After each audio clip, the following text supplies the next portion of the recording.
we have seen the all potential activity in drilling. Let us go one by one. First activity, we are saying drill rig mobilization on the island. I think when you are mobilizing the rig, this activity can be allowed, because if our impact contour is 50 to 100 meter, this can be allowed.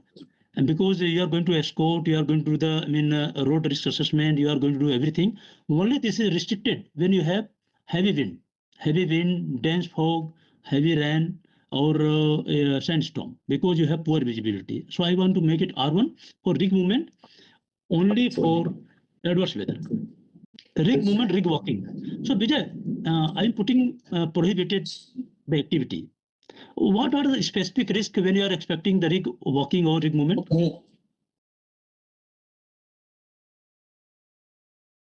Anybody can help me? Because I am putting P here. Sorry, but here we have to establish radius, exclusion zone around the rig movement, I suppose. The entity we have covered, and there is a restriction. I have put it here, R4. Okay. So guys, coming back to rig movement, rig walking. I am keeping all this prohibited area. If your work is coming in the 50 to 100 meter radius, you don't need to suspend entire work area, entire work pad area.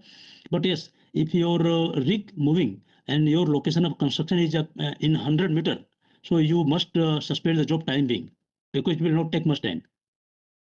Rig up and down. Okay. Rig up and down, and erection dismantling. It has got